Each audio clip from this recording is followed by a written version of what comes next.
Hello दोस्तों, नमस्कार। एक बार फिर से आप सभी का स्वागत है। दोस्तों, ये वीडियो है कलर टीवी रिपेयरिंग कोर्स की। और जैसा कि आपने पिछले वीडियो में देखा कि आखिर किसी भी डिवाइस के अंदर पैनल कितने प्रकार से डिजाइन किया गया रहता है और किस प्रकार से वर्क करता है, और बहुत सारे डिवाइसों के अंदर पैनल के साथ साथ रिमोट की भी व्यवस्था की गई होती है। तो आखिर किसी भी डिवाइस के अंदर रिमोट किस प्रकार से वर्क करता है।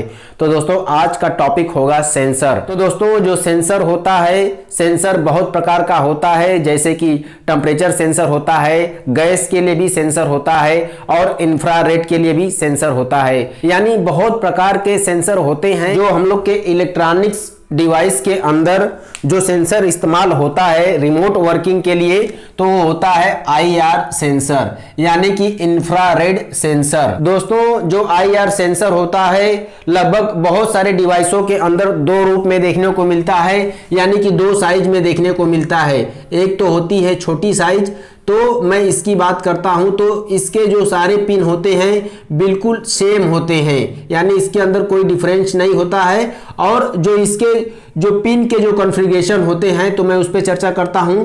तो राइट साइड से दोस्तों, राइट साइड से आपको एक ध्यान रखना होता है कि जो छोटे सेंसर होते हैं, स्मॉल टाइप के सेंसर होते हैं, तो उसका जो राइट साइड का जो पिन होता है वो होता है VCC, यानी कि सप्लाई का पिन होता है, और जो मिडिल वाला होता है वो ग्राउंड होता है। ठीक है। और जो कि लेफ्ट साइड का जो पिन होता है वो होता है आउट। ठीक है। इसके बाद एक सेंसर और होता है जो कि सेम टू सेम साइज का होता है और यही सेंसर होता है, लेकिन इसके अंदर दोस्तों बात ये होती है कि इसके ऊपर एक लोहे की या टिन की, आप जो भी कह सकते हैं, इसके ऊपर कवर चढ़ा होता है। सेंसर यही होता है, तो इसका भी कॉन्फ़िगरेशन वही होता है जैसा कि आप देख सकते हैं। ठीक है। और ये हो गया आउट।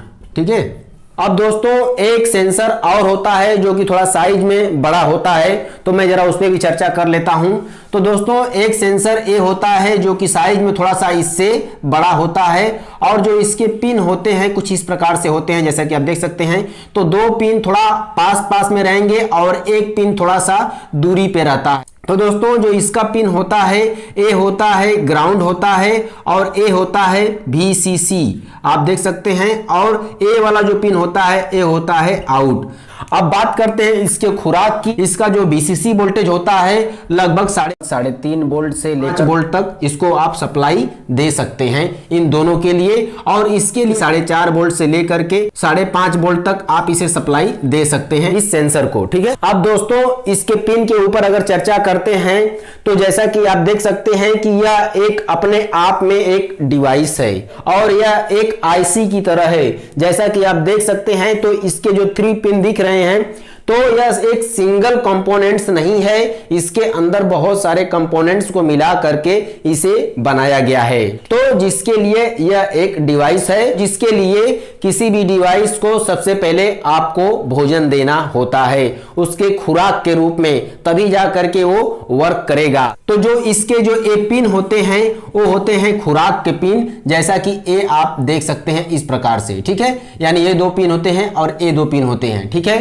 तो दोस्तों, किसी भी डिवाइस को भोजन तो देना पड़ेगा तभी काम करेगा। इसको जब भोजन देने के बाद जो हमें यहां से आउट निकल रहा है वही हमारा रिजल्ट है। जो ये सेंसर होता है, तो ये सेंसर काम कैसे करता है जरा उस पर चर्चा कर लेते हैं। तो दोस्तों, जैसा कि आप देख सकते हैं कि ये जो आप देख रहे हैं, ये जो इसका जो पॉइंट थोड़ा सा बाहरी साइड में निकला होता है, इसी के ऊपर जो हमारा IR LED होती है, इस पे फोकस देता है वो IR LED। तो इसका यही काम होता है कि जैसे जैसे वो IR LED वर्क करती है, तो वो एक मात्र LED ही होती है, उसके अंदर कोई कैमरे वाली बात नहीं होती है। जैसा कि एक नॉर्मल आपकी लाइट इमिटिंग डायोड, यानी कि जो एक LED होती है जो कि रोशनी देती है, तो ठीक वो भी एक LED ही है, लेकिन वो इंफ्रारेड निकालती है, और जो हम लोग की जो नॉर्मल होती है तो वो एक रोशनी देती है। तो दोस्तों, जो वो इंफ्रारेड LED होती है उसे आप खुली आंखों से नहीं देख सकते हैं, जिसके लिए आपको कैमरे का इस्तेमाल करना पड़ता है। तो आप किसी भी मोबाइल के कैमरे से देखेंगे तो आपको पता चल जाएगा कि वो काम कर रहा है या जल रहा है या नहीं जल रहा है। ठीक है। तो दोस्तों, जो ये जो डिवाइस होता है इसके ऊपर इंफ्रारेड जो किरण होती है, जब इसको जब दिखता है आंख की तरफ, जैसे कि सामने से कोई टॉर्च जला रहा है, तो जैसे ही इसे दिखता है तो वो डिटेक्ट कर लेता है कि भाई ये इंफ्रारेड जल रहा है। तो जैसे जैसे इंफ्रारेड जलेगा वैसे ही वैसे, यानी कि इंफ्रारेड अगर ब्लिंक कर रहा है किसी IR LED से, तो वो जैसे जैसे ब्लिंक करेगा, जैसे जैसे हरकत करेगा, सेम टू सेम वैसे वैसे इसके अंदर वो देखेगा, तो इसके अंदर वैसा ही हरकत होता है। तो इसे जब सप्लाई देते हैं तो यहां पर जो 5 वोल्ट की सप्लाई देते हैं तो उससे थोड़ा कम वोल्ट, यानी कि मान के चलिए यहां पे 5 वोल्ट देते हैं तो यहां पे मान के चलिए कि 4 वोल्ट के आसपास आउट होता है। लेकिन जब इसके ऊपर IR LED जब दिखाते हैं या किसी रिमोट से, तो वो ब्लिंक करता है। दोस्तों ब्लिंक क्यों करता है मैं उस पर भी चर्चा करता हूं। तो जो ब्लिंक करता है, तो जब ब्लिंक करेगा तो इसकी जो सप्लाई होती है बैठती है, क्योंकि इसकी सप्लाई तो जा रही है लेकिन उसकी सप्लाई बैठती है। तो इसके अंदर मान के चलिए कि जब लाइट जब जलती है तो इसका वोल्टेज डाउन होता है, और जब लाइट बुझती है तो अपने जगह पे आ जाता है। तो ठीक बात यही है कि यानी कि 4 वोल्ट है तो मान के चलिए कि वो 0.5 वोल्ट, यानी कि 5 वोल्ट, यानी आधा वोल्ट का डिफरेंस दिखाता है, क्योंकि जो IR LED होती है तो वो ब्लिंक करती है स्पीड से, जिसके कारण से वो अपने जगह पे, जैसे ही मान लीजिए LED ब्लिंक की तो इसका स्तर नीचे आता है, फिर अपने जगह पे चला जाता है, फिर जैसे ही लाइट जलती है तो फिर नीचे आता है, फिर अपने जगह पे चला जाता है। यानी इस तरह से डायग्राम बनाता है इसके अंदरूनी रूप में अगर देखा जाए तो दोस्तों अब जैसा कि आप देख सकते हैं कि जो ये CPU IC था, तो किसी पैनल के हिसाब से अगर काम कर रहा है, तो किसी फंक्शन को ओपन करना है तो क्या कर रहा है कि ये जो वोल्टेज के दबाव के कारण ये फंक्शन जो कि डिफरेंस जो वोल्टेज इसको मिल रहा है तो डिटेक्ट कर रहा है, तो उसके हिसाब से वो फंक्शन खुल के आ रहे हैं। तो जो IR LED होती है जब ब्लिंक कर रही है तो आखिर इसका डाटा इसे किस प्रकार से मिलता है कि भाई आखिर करना क्या है। तो मान के चलिए कि हमारे पास एक रिमोट है, मैं थोड़ा सा इसको इस प्रकार से ड्रॉ कर लेता हूं। तो दोस्तों मान के चलिए ये सब हमारे रिमोट हो गए। इसे जब ऑन करता हूं तो इसकी किरण इस प्रकार से जाती है इसके ऊपर, ठीक है।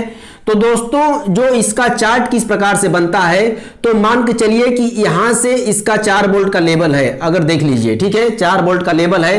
तो जैसे ही रिमोट जब क्लिक करते हैं, दबाते हैं या दबा के रखते हैं, जो भी उसका फंक्शन होता है, तो दोस्तों उसके हिसाब से एक लेवल बनता है, ठीक है। तो हर एक टीवियों का जो अलग अलग कैसे रिमोट बन जाता है मैं उस पर चर्चा कर रहा हूं। तो दोस्तों जो रिमोट होते हैं तो उसके अंदर जो लाइट जो ब्लिंक करता है, कैमरा कुछ नहीं रहता है उसके अंदर, जो ब्लिंक करता है तो उसका एक रेंज होता है, उसका एक रेंज होता है कि आखिर वो कितने स्पीड से ब्लिंक कर रहा है। हर एक रिमोट का अलग अलग सिस्टम है कि आखिर उसको कितना ब्लिंक करवाया जा रहा है प्रति सेकंड की रफ्तार से। तो दोस्तों यानी कि अगर मान के चलिए कि ये 1 सेकंड की दूरी है, ठीक है दोस्तों, यहां तक की दूरी 1 सेकंड की है, तो इसके अंदर ऐसा डिजाइन बना, ठीक है। लेकिन अगर मैं किसी दूसरे रिमोट से कमांड देता हूं तो आखिर वो कैसे बना रहा है डायग्राम, जरा उस पर चर्चा कर लेते हैं। तो बात यही आती है कि ये भी 1 सेकंड की दूरी है, ठीक है, मान के चलिए। तो इसके अंदर ये मान के चलिए कि 4 वोल्ट का लेवल है, तो इसके अंदर उसके हिसाब से ऐसा डायग्राम बना रहा है, ठीक है, मान के चलिए। अब मैं किसी तीसरे रिमोट से मैं अगर बना रहा हूं, अगर देखा जाए एक डायग्राम, जबकि ये भी लेवल 4 वोल्ट का है, इसके अंदर जो बना रहा है तो काफी अलग अलग तरह का डायग्राम बना रहा है। तो दोस्तों ये जो डायग्राम होते हैं, इसी डायग्राम की मदद से जब कोई कंपनी इसके अंदर वैसा प्रोग्राम बनाती है कि भाई ये वाला डायग्राम मैच होगा तो वो वाला फंक्शन खुलेगा, या मेनू खुलेगा, या वॉल्यूम खुलेगा, या फिर कोई ए वाला डायग्राम बनेगा तो ओ वाला फंक्शन खुलेगा, जैसा उसके हिसाब से इस CPU IC के अंदर डिजाइन किया गया रहता है। तो जो रिमोट होते हैं, सभी रिमोट सिर्फ ब्लिंक करते हैं, ना कि उसके अंदर से कोई कैमरा के जैसा कोई सिस्टम है, ऐसा कुछ नहीं है। वो ब्लिंक करने के हिसाब से इसके अंदर डायग्राम बनते हैं, तो जिसके हिसाब से उसके फंक्शन खुलते हैं। अब दोस्तों अगर आप सोचते होंगे कि सभी रिमोट के अंदर जब डायग्राम बन रहा है तो कोई कोई क्यों नहीं मैच कर जाता है, जब इतने तरह के रिमोट होते हैं आखिर मैच क्यों नहीं होते। तो दोस्तों ये जो सेंसर होता है 30 किलो हर्ट्ज, जो कि 30 किलो हर्ट्ज से लेकर के 56 किलो हर्ट्ज तक ये जो है प्रति सेकंड की रफ्तार से ये जो है इंफ्रारेड को ये कैच कर सकता है। यानी कि इतनी रफ्तार से, यानी कि हर्ट्ज आप समझ सकते हैं।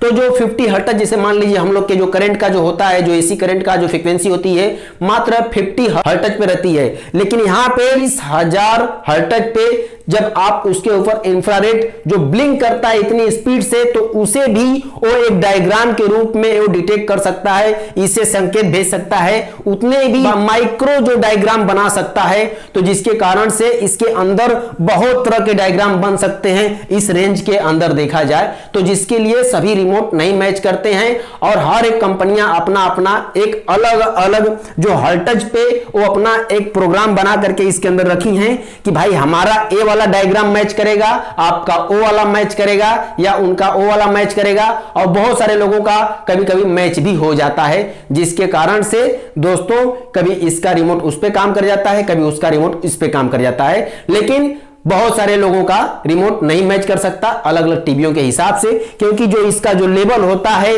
जो इसकी फ्रीक्वेंसी होती है, उस फ्रीक्वेंसी के हिसाब से, उस हर्ट्ज के हिसाब से उसके डायग्राम अंदर बन रहे हैं, जिसके हिसाब से वो रिमोट मैच नहीं हो रहा है या रिमोट मैच हो रहा है। और जैसा कि पैनल के अंदर एक दबाव पर, यानी एक वोल्टेज के दबाव पर इसको डिटेक्ट कराया जा रहा है भाई कि ये फंक्शन खोलना है, यानी कि की कनेक्शन से, और जो कि IR जो आउट निकल रहा है तो इसके अंदर एक डायग्राम, एक चित्र की मदद से इसके अंदर इसे डिटेक्ट कराया जा रहा है, इसे डिटेक्ट कराया जा रहा है इसकी मदद से, जिसके हिसाब से उसके अंदर फंक्शन खुल रहे हैं। तो दोस्तों अब बात करते हैं इस छोटे वाले सेंसर की। आखिर एक जो IR जो एक रिमोट होता है तो उसका जो दूरी कितना डिस्टेंस पर डिटेक्ट कर सकता है। तो दोस्तों जो इसका जो दूरी होता है, जो IR जो किरण होती है उसे डिटेक्ट करने का, जो कि 15 से 20 मीटर दूरी तक डिटेक्ट कर सकता है। लेकिन दोस्तों अब आप ये सोचते होंगे कि 15 से 20 मीटर की जब दूरी डिटेक्ट कर सकता है तो जो हम लोग के DTH होते हैं तो आखिर उसकी जो दूरी मैक्सिमम 5-6 मीटर भी नहीं कैच कर पाता है, आखिर ऐसा क्यों? तो दोस्तों ये जो IR, मात्र IR यानी कि जो एक इंफ्रारेड जो किरण होती है उसे डिटेक्ट कर सकता है। अगर आप कोई एक नॉर्मल किसी भी फ्रीक्वेंसी पे इसे अगर मान लीजिए इसको एक टेस्टर बना लेते हैं तो काफी दूरी से एक कैच करता है, लेकिन वही चीजें अगर किसी डिवाइस के अंदर जब इस्तेमाल करते हैं तो दूरी काफी कम हो जाती है। क्यों? क्योंकि जो इसकी आंखें होती हैं IR को डिटेक्ट कर लेती हैं, जिसके हिसाब से आपको पता चल जाता है भाई कि मेरा यहां तक इतना रेंज कैच कर रहा है। लेकिन ये जो डायग्राम होते हैं उसको प्रॉपर नहीं बना पाता है उतना दूरी पे, जो उसके डायग्राम होते हैं मिसमैच होने लगते हैं, टूटे फूटे जो डायग्राम मैच होते हैं, जिसके कारण से यह एक डिवाइस के अंदर इतना दूरी पे कैच नहीं करता है। बाकी जब वो नजदीक आता है तो उसके जो डायग्राम होते हैं प्रॉपर उस IC के हिसाब से मैच कर जाते हैं, तो वो काम कर जाता है। अब दोस्तों और इस वाली की बात करें जो कि बड़ा सेंसर है, तो दोस्तों इसका तो 25 से 30 मीटर की दूरी इस तरह से ओनली बस एक इंफ्रारेड सिग्नल को जब कैच कराना है तो उतना दूरी कैच कर सकता है। लेकिन जब एक डेटा की बात आती है किसी डिवाइस के अंदर कि ये आखिर कितना दूरी पर मैच करता है, तो ये मान के चलिए कि 7 से 8 या 10 मीटर तक की दूरी को भी अच्छे से कैच कर लेता है और डाटा को भेज देता है, जिससे कि काम बन जाता है। तो दोस्तों बस आज के लिए तो इतना ही, और मिलते हैं नेक्स्ट वीडियो में। तब तक के लिए अपना ख्याल रखें और मस्त रहें।